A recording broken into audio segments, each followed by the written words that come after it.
The day every medicine in the kingdom became expensive candy, I sold my last bottle of fever tonic to a man who came back 5 minutes later and threw the empty bottle through my window. That was how I learned the plague had finally reached my neighborhood. My name is Ethan, and at the time, I owned the smallest pharmacy in the capital. Calling it a pharmacy was generous. It was more like a wooden closet with a counter, 3 shelves, 1 crooked sign, and a roof that leaked directly onto the expensive herbs. I had inherited it from my parents, and for years I survived by selling cough syrup, burn cream, headache powder, and a suspicious number of hangover pills to city guards. Then, without warning, medicine stopped working. Not some medicine, all of it. Healing herbs became salad. Potions became flavored water. Holy tonics became extremely overpriced flavored water. Even the royal physicians admitted that no known medicine could cure a simple fever anymore. Within a week, people were panicking. Within 2 weeks, merchants were burning old medical books in the street because customers kept trying to beat them with the books. Within 3 weeks, my pharmacy had exactly 0 customers. Well, not exactly 0. People still came by to laugh. The butcher across the street would point at my sign and ask if I sold decorative soup. Children used my failed cough syrup bottles as bowling pins. One guard asked if I could cure boredom, and when I said no, he told me my business model was doomed. I smiled every time. That was something people never understood about me. I didn't mind being mocked. Mockery was useful. When people believed I was harmless, they spoke freely around me. They showed me what they feared, what they wanted, and how stupid they were willing to become when desperate. I remembered all of it. Then the royal order came. Every private pharmacy in the capital was to close until the plague ended. The palace claimed uncontrolled remedies were dangerous. In reality, they wanted all remaining medical supplies under royal control. A squad of guards arrived at my shop, nailed a red closure board across my door, and told me I was finished. I stared at that board for a long time. Then I laughed, not because it was funny. Because the moment the kingdom officially declared medicine useless was the exact moment something appeared in front of my eyes. A blue panel floated in the air. It said my pharmacy system had awakened. For 3 full seconds, I thought I had finally snapped from stress. Then the panel scanned the mold growing beside my sink. The mold had a name, 3 weaknesses, 2 useful properties, and 1 warning that said eating it would cause temporary purple eyebrows. I stopped laughing. The system could analyze diseases, ingredients, monster materials, curses, venoms, magical contamination, and even weird conditions that normal healers could barely describe. More importantly, it could create treatment formulas using whatever materials existed nearby.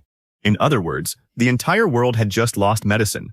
And I had become the only person who could invent new medicine. I looked at the red closure board on my door again. Suddenly, it looked less like an ending, and more like free advertising. I reopened that night, not officially. I removed 1 floorboard behind the counter, crawled into the storage room, and opened the back window. Then I hung a tiny sign in the alley that said, "Fever treatment, 1 copper coin, refunds if you die before sunrise." That sign brought me my first patient. A little boy from the neighborhood had a fever so hot his mother had wrapped him in wet towels. Every ordinary remedy had failed.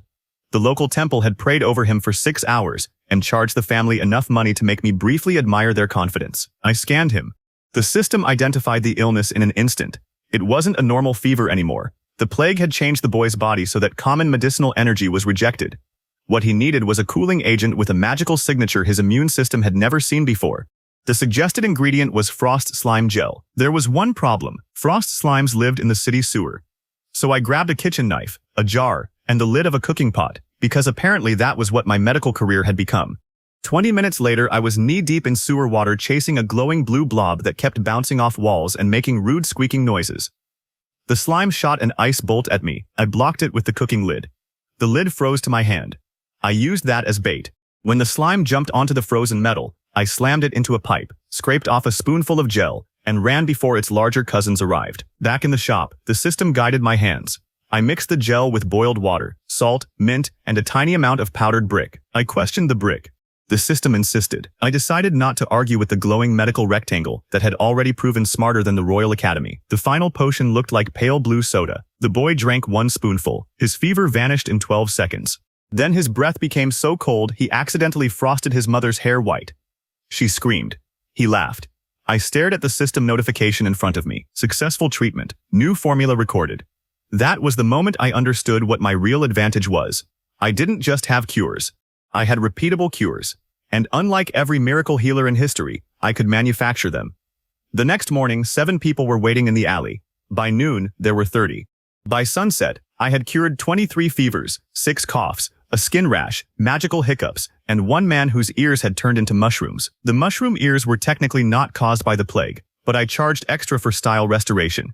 Word spread fast, too fast. The butcher stopped laughing. The guards stopped joking. And on the third day, Grant arrived. Grant was the youngest investigator attached to the Royal Medical Office. He had a sharp face, a sharper memory, and the irritating habit of noticing things other people missed. If everyone else in the capital was a chess piece, Grant was the one piece that occasionally moved when I didn't expect it to. He stood in front of my sealed pharmacy and asked why sick people kept entering the alley and leaving healthy. I told him the alley had excellent air quality. He did not smile. I liked him immediately. Dangerous people were always more interesting. Grant searched the shop. I had hidden the ingredients, the equipment, and every bottle of medicine. All he found was dust, empty shelves, and a large jar labeled definitely not medicine. He stared at the jar. I stared back. Inside was flour. Mostly. He left without proof, but I knew he would return. So I changed my plan. Until then, I had been acting like a secret pharmacist. That was too small. Secrets created suspicion. Miracles created worship. I needed to stop hiding. The next day, I carried a table into the middle of the neighborhood square, placed 20 blue fever tonics on top, and announced that anyone with a fever could drink one for free. The city guards rushed toward me, exactly as planned. I had chosen noon, when the square was crowded. I had also chosen the hottest day of the month, and I had spent the previous night upgrading the frost slime formula. The guards shouted for everyone to move back. One kicked the table. I caught a falling bottle, popped the cork with my thumb, and drank it myself. Nothing happened for 2 seconds. Then frost spread under my boots. A wave of cold air exploded around me and turned the summer heat into sparkling snow. People screamed, then cheered. Children started throwing snowballs. One guard slipped, spun twice, and fell into a cabbage cart. I calmly handed a tonic to an old woman burning with fever. She drank. Her fever broke instantly. The crowd went silent. Then everyone surged forward at once. The guards tried to arrest me, but arresting the only person in the city who could cure their families turned out to be unpopular. Very unpopular. By the time Grant arrived, 300 people had formed a wall around my table. I didn't resist arrest. I made something better happen. I offered Grant a bottle. He asked what it was. I told him it was proof. Then I pointed at a guard who had been coughing behind him. Grant glanced over. The guard tried to deny being sick and immediately sneezed hard enough to launch his helmet into a fountain. The crowd laughed. I gave the guard the medicine. His cough disappeared. Now Grant had a problem. If he arrested me, he looked like a fool attacking the city's only working healer. If he didn't arrest me, he publicly admitted I was useful. I watched his eyes and knew he understood the trap. That was the first time I felt the thrill of it. Not curing disease, controlling the board. Grant ordered the guards to stand down temporarily. I thanked him loudly enough for everyone to hear. The crowd started cheering his name for allowing me to continue. His jaw tightened. I had just turned my own protection into his reputation. If he shut me down later, he would be destroying the good image I had given him. 1 move, 2 victories. I went home smiling. My pharmacy reopened the next morning without permission. Nobody stopped me. That should have been enough. It wasn't. Power that depends on people being sick is fragile. If the plague vanished tomorrow, so would my importance. I needed something bigger than fever medicine. The city kindly provided it. A zombie bit a tax collector. Normally, this would have been tragic. Instead, it happened in front of my shop. So for me, it was marketing. The infected man had less than an hour before turning. Temple purification failed. Fire magic failed. A knight suggested cutting off his arm, but the bite was on his shoulder, which made the plan awkward.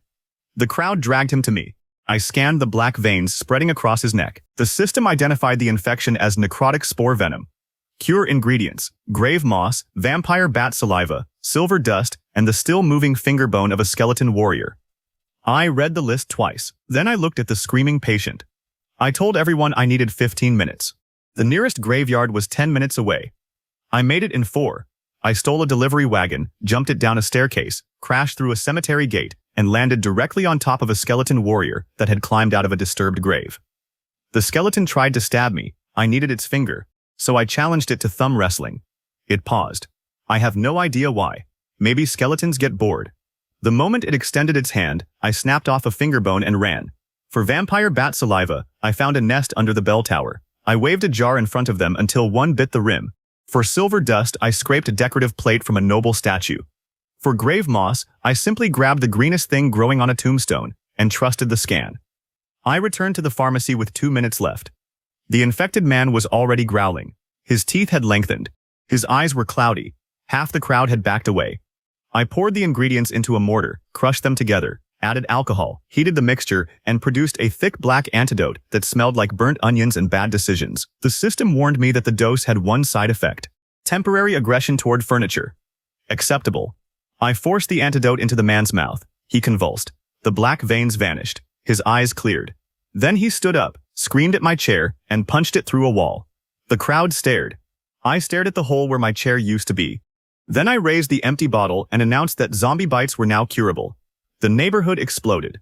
By evening, people were selling fake tickets to stand near my pharmacy. By morning, merchants had opened snack stalls for customers waiting in line. One man sold small wooden dolls of me holding potion bottles. The dolls looked nothing like me. I bought 3 anyway. Grant returned before noon. This time, he didn't search the shop. He watched. That was more dangerous. He noticed I never guessed. He noticed I looked at sick people for only a few seconds before choosing ingredients. He noticed that each cure used monster parts that no normal physician would consider medicine. He asked me how I did it. I told him talent. He asked if talent came with floating blue lights. For the first time, my smile almost slipped. He had seen the system reflection in a bottle. Interesting. Very interesting. I could have denied it. Instead, I leaned closer and told him he was smarter than the palace deserved. Then I walked away. Compliments are cheap. Curiosity is expensive. I had just made him wonder whether I saw him as an enemy, an ally, or a future employee. The truth was simpler. I hadn't decided yet. But while Grant watched me, I watched him too. And I noticed something else. Every time the palace sent him to investigate me, he came alone. The royal family didn't trust him enough to give him real authority. That meant he was ambitious. Ambitious people are easy to predict once you know what they think they deserve. I decided to give Grant exactly enough success to keep him close. My next opportunity arrived with screaming. A hunting party stumbled through the city gate carrying 6 soldiers covered in purple burns. They had fought a demon boar outside the walls. The creature's blood had splashed onto them, and now black symbols were crawling across their skin. The temple called it demonic corruption. The soldiers' families called it a disaster. I called it Tuesday. The system scan revealed that the corruption was actually parasitic magic feeding on fear and body heat. The treatment required ash from a fire lizard, powdered horn from the same demon species, sunflower oil, and a high-voltage shock at the exact moment the potion entered the bloodstream. I had everything except the demon horn. Unfortunately, the demon boar was still alive. Even more unfortunately, the soldiers had made it angry. I headed outside the city with Grant following me. He claimed he was supervising. I knew he was curious. We found the creature tearing apart a fruit wagon on the road. It was twice the size of a horse, covered in black armor plates, and had horns glowing like red-hot metal. Grant drew his sword. I pulled out an apple. He looked at me like I had finally lost my mind. I had scanned the demon boar from a distance. Weakness. Fermented sugar. I had spent the entire ride shaking apple juice with yeast in a sealed bottle. I threw it. The boar swallowed the bottle whole. 30 seconds later, the most terrifying creature on the road became the drunkest creature on the road. It charged a tree, missed, spun in a circle, and sat down like a confused dog. I walked up, snapped a chip off its horn with a hammer, and patted its nose. Grant lowered his sword very slowly. I told him brute force was expensive. Thinking was free. He asked why the boar was now hugging the tree. I said side effects. Back at the pharmacy, I ground the horn into the potion. The only remaining problem was the electric shock. The city did not have medical lightning equipment. It did, however, have a storm mage practicing 3 streets away. I paid him to blast my roof. The entire neighborhood gathered outside to watch. I placed copper wires from the roof down into 6 metal cups. Each soldier drank the antidote through a reed. Lightning hit the pharmacy. The windows exploded outward. My hair stood straight up. For one glorious second, I was surrounded by blue-white electricity, while 6 corrupted soldiers glowed like lanterns. Then every black mark burned off their skin at once. The crowd went insane. I walked out through the smoke, holding the empty medicine bottle. The storm mage asked if I wanted another strike for dramatic effect. I told him yes. The second bolt hit behind me just as I raised one hand. Completely unnecessary. Absolutely worth it. That night, the first newspaper sketch of me appeared. It showed me standing in lightning with the words "Miracle Pharmacist" underneath. The sketch made my jaw too square. Still, progress was progress. The palace could no longer pretend I was a neighborhood rumor. So they tried something else. They offered to buy me. A royal messenger arrived with a chest of gold and an invitation to work inside the palace under the authority of King Henry. I refused without opening the chest. That surprised everyone. It shouldn't have. Gold was useful. Authority was better. If I entered the palace as an employee, I would become one healer among hundreds of servants. If the palace came to me as a customer, I would become the person the throne needed. Those were very different positions. I told the messenger my pharmacy served people in the order they arrived. No royal priority, no private entrance, no exception. Then I made sure half the neighborhood heard me say it. By dinner, the entire city was repeating that the king had tried to hire me and failed. By breakfast, the rumor had improved itself. Apparently I had rejected 10 chests of gold, slapped a duke with a prescription pad, and forced a prince to wait behind a goat. I had done none of those things. I didn't correct anyone. A reputation is just a lie that enough people agree to protect. Mine was becoming magnificent. The only problem with becoming famous was that fame created work. Within days, my line stretched around the block. I was treating so many patients that I barely had time to collect monster materials. I needed help, but I didn't need another genius. 2 geniuses in one room eventually start measuring the room for a throne. I needed someone practical. That was how Brooke entered my pharmacy. Brooke had worked in the bakery next door until one of my frost tonics accidentally froze their oven solid. She came into my shop holding a rolling pin and demanded compensation. Instead, I offered her a job. She asked if I had money. I told her I had customers. She asked if I had chairs. I pointed at the hole where the zombie patient had punched mine through the wall. She accepted anyway, mostly because the bakery had fired her for threatening to bake the owner into a pie. Brooke had no medical training. This made her better than most trained healers, because she actually listened when I explained things. She organized ingredients, controlled the line, stopped people from drinking random bottles, and developed an excellent method for dealing with anyone who demanded special treatment. She hit the counter with the rolling pin. It was surprisingly effective. With Brooke running the front, I started experimenting. The system had been recording every cure I made, and as my success rate climbed, new functions appeared. I could now combine properties from monster materials instead of simply following suggested recipes. This changed everything. A fire lizard gland could make a cold medicine heat the body instantly. A blink rabbit nerve could make pain relief travel through the body before the patient even swallowed. Slime membrane could coat the stomach so completely that one man ate 6 raw peppers and cried only emotionally. I created a hangover cure so powerful that it made people sober before they finished drinking. The taverns hated me. I created a toothache gel from troll saliva that regrew damaged teeth. Dentists hated me. I created a hair tonic using werewolf follicles. Barbers loved me for 3 days, then hated me when everyone's hair grew 2 feet overnight. I kept improving. More importantly, I learned that a medicine didn't need to be boring. If I could isolate healing traits from monsters, I could make treatments that performed impossible actions inside the body. So when a group of miners came in with crystal dust trapped in their lungs, I didn't give them syrup. I made them breathe a potion vapor that turned their sneezes into tiny gusts of wind. For 10 minutes, every sneeze launched glittering crystal dust across the room like fireworks. Brooke wore a bucket on her head. The miners recovered completely. My ceiling did not. That was when Grant decided to test me. He arrived one morning with 3 covered wagons. Inside were 12 patients suffering from the same strange purple rash. He told me the condition had appeared in a military barracks and asked if I could cure it. I scanned the first patient. No disease. The purple rash was berry dye. I scanned the second. Same thing. By the third, I understood. Grant wanted to know whether I actually diagnosed people or simply produced miracle potions until something worked. So I pretended to panic. I rushed around the shop, pulled ingredients from shelves, heated a cauldron, and told Brooke to prepare emergency restraints. Grant's eyes narrowed. The fake patients looked worried. I mixed vinegar, pepper extract, onion juice, and a tiny amount of harmless itching powder. Then I announced that the disease was extremely contagious and the treatment had to be poured directly into both nostrils. The 12 soldiers immediately confessed.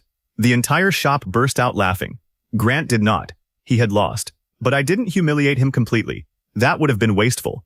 I handed him a small bottle and told him it was for his real problem. He asked what problem. I told him he had been sleeping less than 4 hours a night. His expression changed.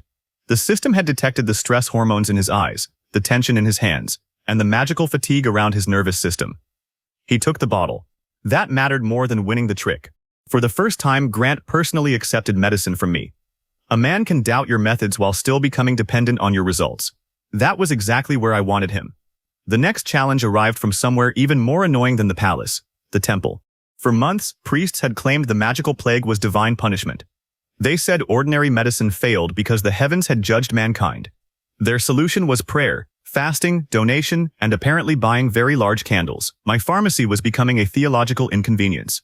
If I could cure what the temple called punishment, then either I was stronger than divine judgment or the temple was wrong. Neither option helped candle sales. So when a new curse spread through the wealthy district, the temple declared it untreatable. The victims woke with glowing golden circles around their necks. Every time they lied, the circles tightened.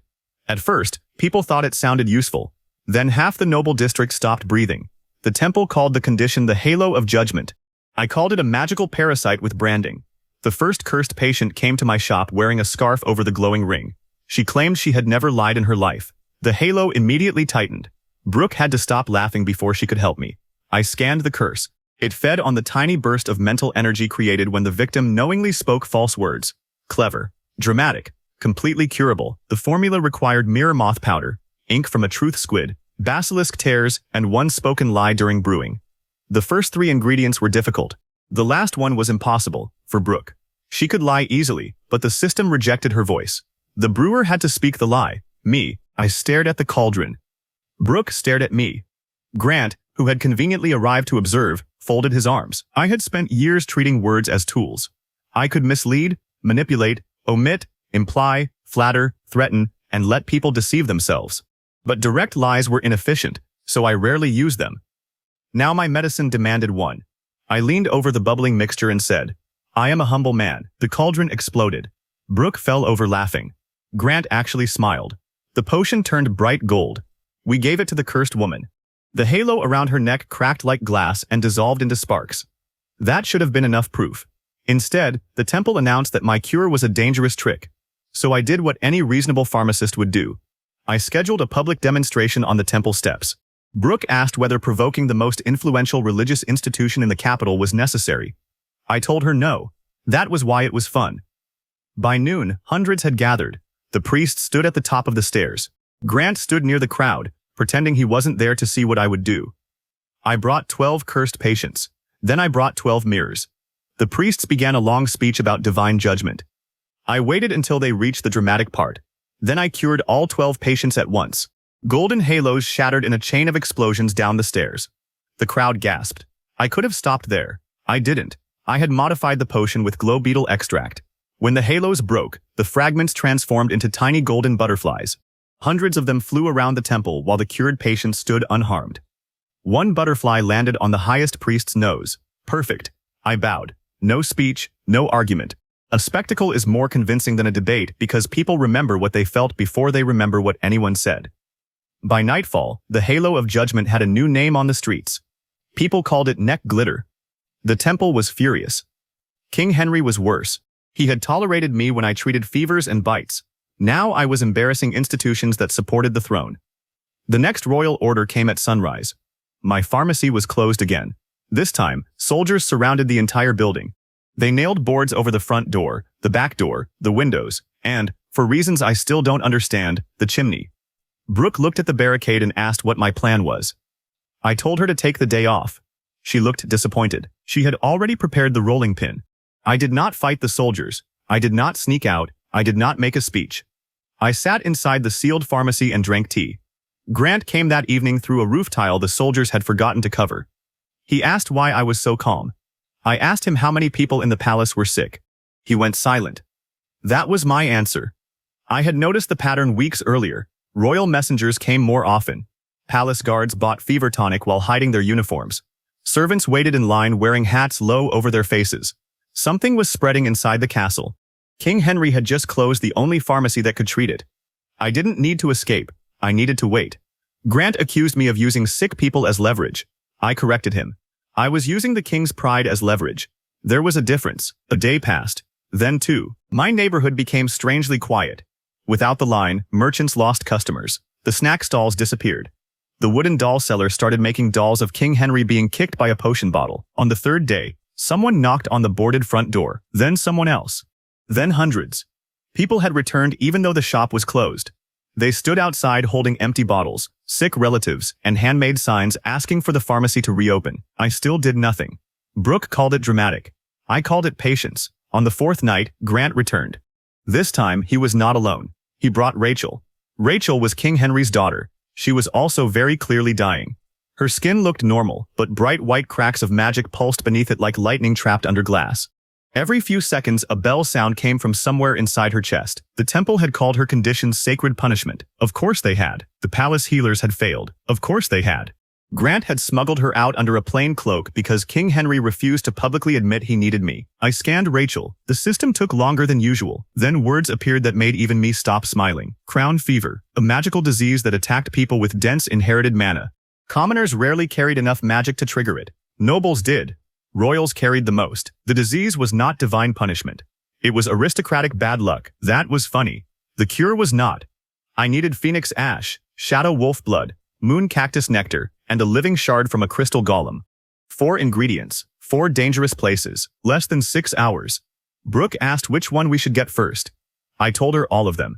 Grant said that was impossible. I smiled. He should have known by then that I enjoyed that word. The system had recently unlocked something called property extraction. Instead of carrying monster materials back and mixing them later, I could process a material on the spot into a concentrated medical essence. That meant I didn't need to hunt 4 monsters and return. I needed 4 monsters to come to me. So I set the most ridiculous trap of my career. Phoenixes were attracted to fire. Shadow wolves were attracted to concentrated fear. Crystal golems hunted sources of loud vibration. Moon cactus only opened under reflected moonlight. I knew one place that could provide all 4 conditions, the abandoned arena outside the city. An hour later, I had Grant ringing the arena bell as hard as possible. Brooke stood in the center holding 6 mirrors. I lit a ring of monster oil around the outer wall. Then I drank a temporary fear tonic made from nightmare mushroom extract. For 5 minutes, my body produced enough artificial terror to attract every shadow predator within several miles. I felt perfectly calm. My body, however, was sweating like it had seen the tax collector's ghost. The first shadow wolves arrived through the western gate. The crystal golem crashed through the eastern wall seconds later. A phoenix descended toward the flames. Brooke angled the mirrors upward, caught the moonlight, and reflected it onto a moon cactus I had planted in the sand. All 4 ingredients were now in one arena. So were we. Grant looked at me and asked whether I had considered the possibility that the monsters might attack each other. I told him that was the plan.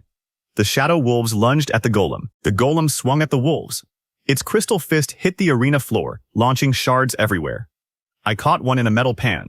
Ingredient 1. The phoenix blasted fire at the golem. The flames burned loose feathers into ash. Brooke swept the ash into a jar while screaming something about her eyebrows. Ingredient 2. One shadow wolf jumped at me. I threw a blood collection needle attached to a spring clamp. It stuck to the wolf's leg, filled a vial, and snapped back into my hand. Ingredient 3. The moon cactus opened. Grant dove through a shower of crystal debris, squeezed the flower into a bottle, and rolled behind a stone pillar. Ingredient 4. We had everything in under 90 seconds. Then the phoenix noticed us. I had not planned that part. It fired a wall of flame across the arena. I grabbed the crystal shard and activated property extraction. The system turned it into a clear liquid instantly. I mixed in wolf blood, cactus nectar, and phoenix ash directly inside a large syringe. The cure became silver. The phoenix came again. I injected myself. Grant shouted that the medicine was for Rachel. Technically, yes. But the scan had shown another effect.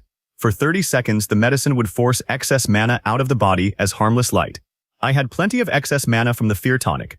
The moment the cure entered my blood, white light erupted from my skin. The phoenix's fire hit me and split around the aura. For one absurd second, I walked through a wall of flame glowing like a human lantern. Brooke yelled that I was showing off. I told her to get a second dose ready. I reached the phoenix, grabbed a loose tail feather, and used it to smack the creature on the beak. It looked offended. Then the temporary aura vanished. I ran. We escaped the arena with enough medicine for Rachel and enough extra phoenix ash to upgrade my burn cream. Back at the pharmacy, I injected Rachel. The white cracks under her skin flashed. The bell sound in her chest became louder. Then every glowing line flowed upward, gathered around her shoulders, and burst out as a ring of silver light. The boarded windows blew open. The soldiers outside screamed. Rachel sat up, completely cured. She looked at me for several seconds, then asked why I smelled like a burnt wolf. I told her medicine was complicated. Grant laughed so hard he had to sit down. Now I had the most valuable patient in the kingdom alive inside a pharmacy her own father had closed. I could have demanded anything. Money, a title, land, protection. I asked for none of it. Instead, I told Rachel to go back to the palace and say nothing about how she recovered. Grant stared at me. Brooke stared at me. Rachel stared at me. They all thought I had missed my chance. I hadn't. A secret cure was worth more than a public reward. King Henry would know I saved his daughter, but he couldn't praise me without admitting he had been wrong to close my shop. He would be trapped between gratitude and pride. And pride always makes powerful people predictable. I knew exactly what he would do. He would pretend nothing happened. Then the disease would spread through the royal family, and he would come back. I was right. 3 mornings later, I looked through the broken front window and saw a line stretching from my pharmacy, across the market, around a fountain, past the old clock tower, and almost to the river. Nearly a kilometer, the closure boards were still nailed across my door. Nobody cared. People had simply decided that if I could not legally open, they would wait until reality became embarrassed enough to change its mind. Brooke climbed onto the counter and counted customers until she reached 300, got bored, and started counting hats instead. Grant arrived through the front this time. He pulled one board loose, stepped inside, and told me I should look at customer number 200 and something. I already had. Standing in the line under a cheap brown cloak was King Henry. He wore a fake mustache. It was terrible. Beside him stood Rachel, also disguised, along with other members of the royal family. All of them had the faint white cracks of crown fever glowing under their skin. And directly in front of the king was a goat. I stared at the scene for several seconds. Weeks earlier, the city had invented a rumor that I had forced a prince to wait behind a goat. Now the royal family that closed my pharmacy had secretly joined a kilometer-long line outside it, and the king himself was actually waiting behind a goat. Sometimes reality understands comedy. Brooke asked if I was going to let them skip ahead. I told her absolutely not. Then I opened the pharmacy. I didn't tear down the boards dramatically. That would have been ordinary. I mixed a small bottle of acid from slime enzymes, poured one line across the nails, and snapped my fingers. Every nail dissolved at once. The boards crashed outward like a wooden explosion. The crowd roared. I stepped through the dust wearing my cleanest coat, raised one hand and announced that the pharmacy was open. The line moved. For hours, I treated everyone exactly in order. Fever, curse rash, zombie scratch, demon allergy. A man whose shadow had started insulting him. A woman who sneezed tiny frogs. The frogs were healthy, so technically I had 2 patients at once. Every cure was faster than the last. Brooke filled bottles without looking. Grant controlled the crowd with the expression of a man who had accepted that his career now involved protecting a pharmacist from enthusiastic grandmothers. Finally, the goat reached my counter. I scanned it, perfectly healthy. I gave it a mint. Then King Henry stepped forward. He kept the fake mustache on. I kept a straight face. He asked whether I recognized him. I told him I recognized severe crown fever and a tragic facial hair condition. Rachel covered her mouth to hide a laugh. The king looked like he wanted to arrest me, thank me, and disappear through the floor at the same time. Beautiful. I had prepared his medicine in advance. Not as a potion, as a bright pink chewable tablet shaped like a rabbit. He stared at it. I explained that the formula was more stable that way. This was false. It was simply funnier. He ate it. The white cracks under his skin vanished instantly. Silver light shot from his shoulders, spiraled around the ceiling, and formed a glowing crown before bursting into harmless sparks. Everyone outside saw it through the windows. The crowd became silent. Then Rachel removed her hood. King Henry closed his eyes. He knew the secret was over. One by one, the rest of the royal family lowered their disguises. For a second, nobody moved. Then someone at the back of the line started laughing. The laughter spread forward like a wave. Even Grant gave up and turned away, so the king couldn't see his face. I did not laugh. I just handed Henry another rabbit tablet for later.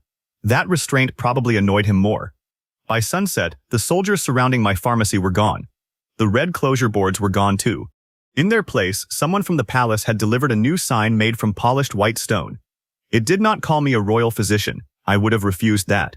It simply said the pharmacy was under crown protection. I looked at it once and told Brooke to hang our crooked wooden sign over it. She asked why. Because I wanted everyone to remember which name mattered first. The palace had closed me twice. Now the palace protected me. The temple had called my cures fake. Now priests waited in my line wearing ordinary clothes. Merchants who used to laugh at my empty shop competed for the right to sell snacks outside it. And Grant, the man sent to expose me, now stood beside my counter every afternoon pretending he was still investigating. I had started with one leaking roof and a bottle of useless fever tonic. Now the most powerful family in the kingdom had stood behind a goat for my medicine. That was not enough to make me satisfied. It was enough to make me interested. Because late that night, after the final customer left, the system flashed a new analysis alert. Not from inside the shop. From something approaching the city. I stepped outside. Far beyond the walls, a convoy of covered wagons was moving down the northern road. Even from that distance, I could see strange green light leaking through the cloth. Grant joined me and asked what I was looking at. The system gave me the answer before I spoke. Unknown disease family, multiple infected species, no existing cure recorded. Brooke leaned out the window and asked whether that meant tomorrow would be busy. I smiled. Tomorrow was going to be ridiculous.